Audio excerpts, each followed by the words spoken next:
속보, F-22 무장체계 기술 한국에 넘어온 뜻. 한국의 핵심 기술 및 F-22 개발, 뜻밖의 사실을 폭로하다.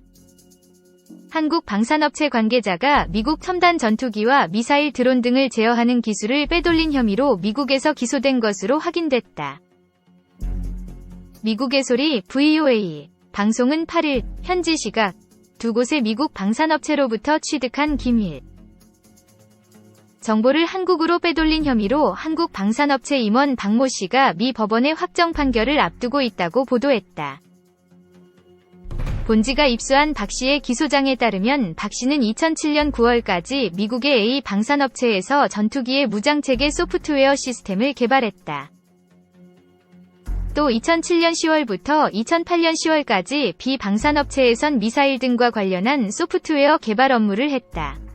이후 박 씨는 2011년 한국으로 돌아왔다.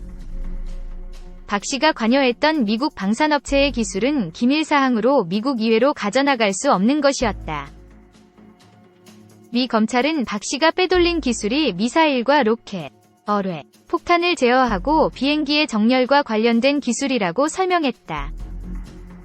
과거 한국 언론들은 박 씨와 관련한 기사에서 미국에서 전투기 등을 전문적으로 생산하는 록히드 마틴과 레이시온, 보잉 등에서 근무했다고 보도하기도 했다. 특히 박 씨는 미국의 최첨단 전투기 F-22 랩터의 무장체계 소프트웨어 시스템 설계 책임자를 지냈던 것으로 보도됐다.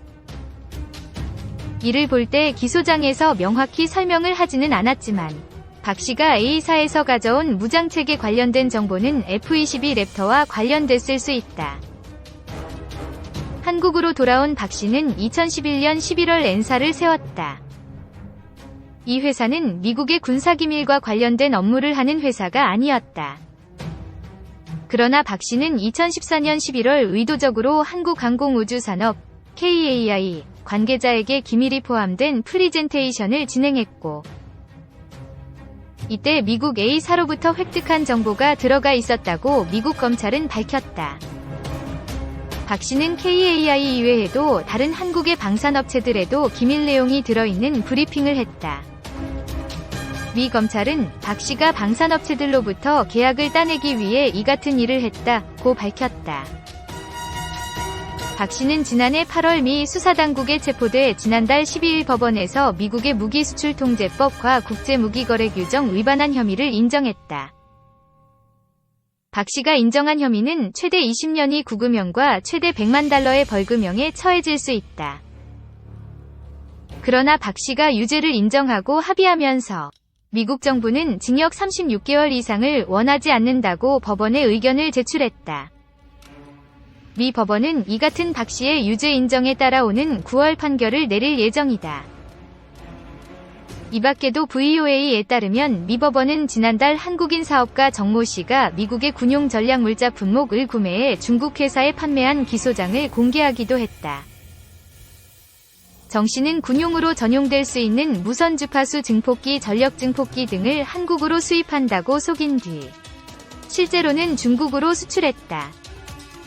이들 제품은 첨단 항공기와 레이더 제조에도 쓰일 수 있어 미리 허가를 받은 사업자만 살 수 있다.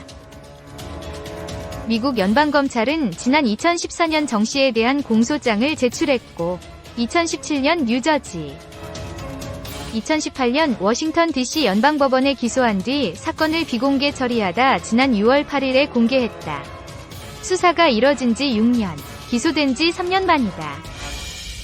이 때문에 미국 법원이 기소 사실을 공개한 것이 중국과 민감한 기술을 거래하려는 한국 기업들에 대한 경고 차원이 아니냐는 해석이 나온다. 2. 세계 최강 미 공군 F-22 랩터 한국 왔다. 현존 세계 최강의 스텔스 전투기로 꼽히는 미국의 F-22 랩터가 한국에 왔다. 이를 공군 등에 따르면 미 공군 소속 F-22 랩터가 최근 미 본토에서 이동해 광주 비행장에 도착한 뒤 비행훈련에 돌입했다. 군의 한 소식통은 F-22 랩터 8대 정도가 한미 연합 공중훈련인 맥스 썬더에 참석하기 위해 최근 미 본토에서 온 것으로 안다고 말했다. 사회관계망 서비스 등에는 이날 광주 인근에서 F-22 랩터 최소 3대 이상이 비행하는 사진과 함께 목격담이 올라왔다. 맥스 썬더는 2009년부터 매년 상반기에 한 차례 실시하는 한미 공군의 대규모 연합 공중전 훈련이다. 지난해까지는 100여 대의 전투기가 참가한 가운데 독수리, FE 훈련의 일환으로 실시됐는데 올해는 별도 훈련으로 편성해 11일부터 2주간 진행한다. F-22 랩터가 이 훈련에 참가하는 것은 처음이다. 북한의 핵미사일 위협이 최고조로 치닫던 지난해 12월 초 대규모로 실시된 한미연합 비질런트 에이스 훈련 당시에는 F-35A/B와 함께 F-22 랩터 6대가 참가해 대대적 타격 화력을 선보인 바 있다. 때문에 일각에서는 F-22 랩터의 한반도 등장을 이달 후반에 열릴 것으로 예상되는 북미 정상회담과 연결짓는 관측도 나온다. 북한을 최대한 압박하려는 것 아니냐는 것이다. 통상훈련 2에서 3일 전 전개하는 데 비해 열흘 정도 앞당겨 배치된 것도 이례적이다. 스텔스 성능이 뛰어난 F-22 랩터는 적 레이더망을 뚫고 들어가 핵심 시설을 정확하게 타격할 수 있다. 최고 속력은 마하 2.5로 작전 반경은 2177km에 달한다. 하지만 한미군 당국이 분류하는 전략자산에는 포함되지 않는다. 3. 세계 최고의 전투기 미 F-22 랩터. 미국의 국익과 첨단 기술 유출 등의 문제로 인해서 미국 이외의 국가로 수출을 금지하는 미국 내법 때문에 우리가 도입을 할 수는 없는 기종이지만 세계 최강의 전투기로 그 성능이 입증되고 있는 록히드 마틴의 F-22 랩터의 성능들을 알아봅니다. 편의상 미국의 공군 전략 개념으로 마련된 하이로우 개념으로 하이그룹 탑에 있는 F-22 랩터는 과연 얼마나 우수한 구성으로 세계 최고의 명품 전투기로 자리잡고 있는지 그 재원으로 알아봅니다. 참고적으로 우리가 도입하려 하는 F-35는 로우급 탑에 있는 기종이다. 미국의 하이로우 전술에서 당시 하이급 최고인 F-15를 대체하는 기종으로 개발된 엄청난 성능을 가진 제5세대 전투기이다. 세계에서 가장 완벽한 스텔스 기술이 적용되었으며 슈퍼크루즈를 간단히 구현하는 전투기이다. 별표 슈퍼크루저. 통상 엔진으로 비행 중 터보 엔진 즉 F터버너를 사용하지 않고 초음속 비행으로 들어가는 고성능 초고속 비행 기술 기능 별표. 내부 연료만으로 약 2000km 정도의 전투 반경을 가지는 연료 저소모를 달성한 전투기이다.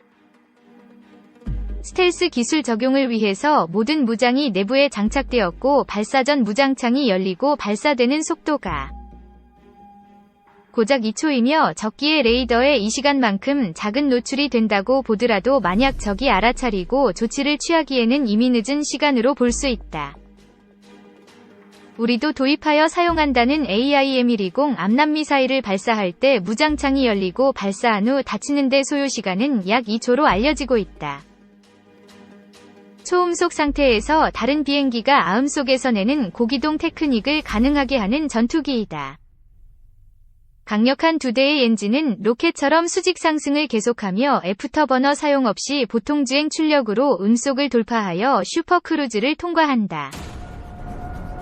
푸카초프 코브라 기동 같은 고난이 비행을 간단히 수행하고 칼로 자른 듯이 정교하고 안정적인 기계적 기동을 수행한다.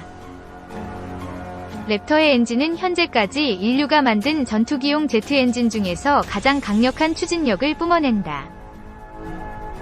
추력 편향 노즐이 장착되었으며 전투 주력 12,000kg, AF 추가 버너를 켜면 18,000kg이다.